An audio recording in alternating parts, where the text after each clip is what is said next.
உற்சாகமான இரவு வணக்கம். சன்ரைஸ் செய்திக்காக இணையவள செய்தி தொகுப்புடன் நெதர்லாந்தில் இருந்து செல்வி நித்யானந்தன்.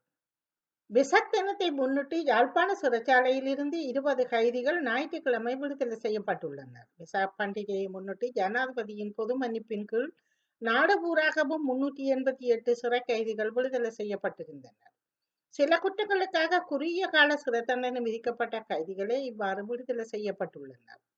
ஆஸ்திரேலியாவில் இடம்பெற்ற வீதி விபத்தில் இலங்கையர் ஒருவர் உயிரிழந்திருப்பதாக டாஸ்மேனியாவின் டிராவல்ஸ் வெஸ்ட் பகுதியில் 10ஆம் தேதி இரவு நடந்த விபத்து சர்வதேச ஊடகங்கள் செய்தி வெளியிட்டிருந்தன. மீண்டும் ஒரு பயங்கரவாத தாக்குதல் நடந்தால் யார் என்பதை பாகிஸ்தானுக்கு காட்டுவோம். பாகிஸ்தான் நிலைநிறுத்த வேண்டும் என்றால் பயங்கரவாத முகாம்களை அழிக்க வேண்டும். போர் நிறுத்தம் தற்காலிகம் தான் என்று நாட்டு மக்களுக்கு ஆற்றிய உரையில் பிரதமர் நரேந்திர மோடி குறிப்பிட்டுள்ளார்.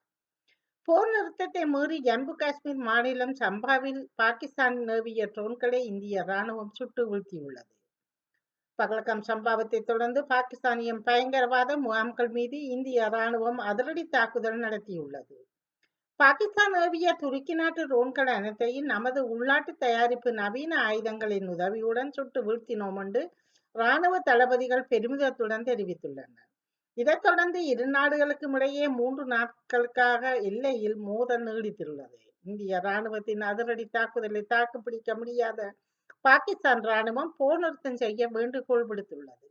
இந்தியா ஏற்றுக்கொண்டதைத் தொடர்ந்து போர் நிறுத்தம் அமுல் செய்யப்பட்டுள்ளது. பாகிஸ்தானை இந்தியா தாக்கினால் இந்திய ராணுவத்துக்கு உதவியாக செயல்படுவோம் என பலுசிஸ்தான் விடுதலை ராணுவம் என்ற கிளர்ச்சிப்படை தெரிவித்துள்ளது. ஒரே ஆண்டில் 10,000 கோடிக்கு சாம்சுங் தொலைக்காட்சி விற்பனை செய்யப்பட்டுள்ளது. 2024ஆம் ஆண்டில் 10,000 கோடிக்கு மேல் சாம்சுங் விற்பனை செய்து சாம்சுங் நிறுவனம் இந்திய தொலைக்காட்சி சந்தையில் முன்னணியாக திகழ்கின்றது. வளர்ச்சியற்ற ஆண்டாக இருந்த போதிலும் 9% விற்பனை உயர்வுடன் சாதனை படைத்துள்ளது. இப்பொழுது 2025இல் இரட்டை இலக்க வளர்ச்சியை நோக்கி விரைகின்றது என தெரிய வந்துள்ளது. ஏப்ரல் மாதம் கனடியர்கள் அமெரிக்காவுக்கு மேற்கொண்ட பின்னணி பயணங்களில் மிகுதியான வீழ்ச்சி ஏற்பட்டுள்ளதாக கனடிய புள்ளி விவரவியல் திணைக்களம் தெரிவித்துள்ளது. அமெரிக்காவில் இருந்து சிற்றுந்து மூலம் திரும்பிய கனடியர்களின் எண்ணிக்கை கடந்த வருடம் இதே மாதத்துடன் ஒப்பிடுகையில் 35.2% குறைந்து 12 லட்சமாக இருப்பதாக கூறப்பட்டுள்ளது. உக்ரைனில் மலேசிய விமானம் சுட்டு வீழ்த்தப்பட்டு 298 பயணிகள் மற்றும் ஊழியர்கள் கொல்லப்பட்டதற்கு ரஷ்யா காரணம் என்று ஐக்கிய நாட்டு விமான போக்குவரத்து கவுன்சில் திங்கட்கிழமை தீர்ப்பளித்துள்ளது.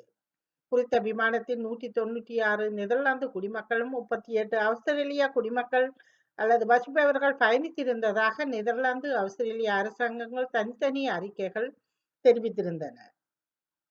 அது மட்டுமன்றி எந்த வகையான இழப்பீடு வழங்குவது என்பது குறித்து சர்வதேச சிவில் விமான போக்குவரத்து அமைப்பின் கவுன்சில் வரும் வாரங்களில் பரிசீலிக்கும் என்று இரு அரசாங்கங்களும் தெரிவித்துள்ளன.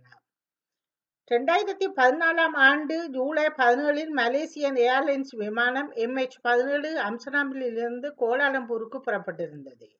ரஷ்ய ஆதரவு பிரிவினவாதிகளுக்கும் உக்ரைன் படைகளுக்கும் இடையே சண்டை நடந்திருந்த போது கிழக்கு உக்ரைனில் இந்த விமானம் சுட்டு வீழ்த்தப்பட்டது. நவம்பர் 2022இல் தாக்குதலில் ஈடுபட்டதாக 2 ரஷ்ய நபர்களையும் ஒரு உக்ரைனிய நபரையும் கொலை குற்றத்துக்காக நெதர்லாந்து நீதிபதிகள் குற்றவாளியாக அறிவித்திருந்தனர். இந்த தீர்ப்புக்கு எதிராக கொந்தளித்த ரஷ்யா தங்களது குடிமக்களை நாடு கடத்த போவதில்லை என்று அறிவித்திருந்தது. இந்த வழக்கானது 2022ஆம் ஆண்டு ஆஸ்திரேலியா மற்றும் நெதர்லாந்தால் விசாரிக்கப்பட்டு வந்திருந்தது. உக்ரைன் மீது 100க்கும் மேற்பட்ட ட்ரோன்களை கொண்டு ரஷ்யா தாக்கியதாக விமானப்படை தெரிவித்துள்ளது. 3 ஆண்டுகளாக நீடித்து வரும் ரஷ்யா உக்ரைன் போரை முடிவுக்கு கொண்டுவர அமெரிக்கா ஐரோப்பிய நாடுகள் முயன்று வருகின்றன. 30 நாட்கள் போர் நிறுத்தத்துக்கு ரஷ்யா சம்மதிக்க வேண்டும் என வலியுறுத்தின. அதேபோல் உக்ரைனும் அமைதி பேச்சுவார்த்தைக்கு சம்மதித்து போர் நிறுத்தத்தை ஏற்க வேண்டும் என கூறியுள்ளது. ஆனால் போர் நிறுத்த யோசனையை நிராகரித்ததுடன் துருக்கியில் 15ஆம் தேதி நேரடி பேச்சுவார்த்தை நடத்த ரஷ்யா விருப்பம் தெரிவித்துள்ளது. ஜனாதிபதி இமானுவேல் மேக்ரோன் மக்களின் கேள்விகளுக்கு பதிலளிக்க உள்ளார். செவ்வாய்க்கிழமை 8:10 மணிக்கு இன்றைய தினம் தொலைக்காட்சி நேரலையில் தோன்றி மக்களால் கேட்கப்பட்ட கேள்விகளுக்கு பதிலளிக்க உள்ளார். 2 மணி நேரங்கள் இந்த பேட்டி இடம்பெறும் என தெரிய வந்துள்ளது. ஜனாதிபதி இமானுவேல் மேக்ரோன் பிரான்சின் சவால்கள் என்னும் தலைப்பில் ஓய்வூதியம், குடியேற்றம், வரி அதிகரிப்பு, இறக்குமதி என பல்வேறு விடயங்கள் தொடர்பில் பிரான்ஸ் மக்களிடம் எதிர்கொள்ளும் சவாலுக்கு பதிலளிக்க இருக்கின்றார் என தெரிய வந்துள்ளது. தொடர்வது விளையாட்டு செய்திகள். 2021ஆம் ஆண்டில் ஆப்கானிஸ்தானின் ஆட்சியை கைப்பற்றிய தலிபான்கள் புதிதாக பல்வேறு அடக்குமுறை சட்டங்களை ஏற்றி வருகின்றனர். முன்னதாக பெண்கள் விளையாட்டில் ஈடுபடுவதற்கு ஆப்கானிஸ்தானில் தடை விதிக்கப்பட்டது. தற்பொழுது சதுரங்க விளையாட்டுக்கும் தடை விதிக்கப்பட்டுள்ளது. இறுதிப் போட்டியில் இலங்கையை வீழ்த்தி இந்திய மகளிர் அணி முத்தரப்பு தொடரை வென்றுள்ளது. இந்தியா, இலங்கை, தென்னாப்பிரிக்கா அணிகள் மோதும் முத்தரப்பு மகளிர் ஒருநாள் கிரிக்கெட் தொடரின் இறுதிப் போட்டி இன்றைய தினம் நடைபெற்றது. கொழும்பு பிரேமதாசா மைதானத்தில் நடைபெற்ற இந்த போட்டியில் இந்திய மகளிர், இலங்கை மகளிர் அணிகள் மோதியிருந்தன.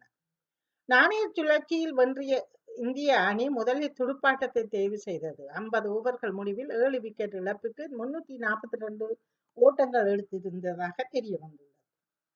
இத்துடன் செய்திகள் நிறைவடைகின்றன. நன்றி, வணக்கம்.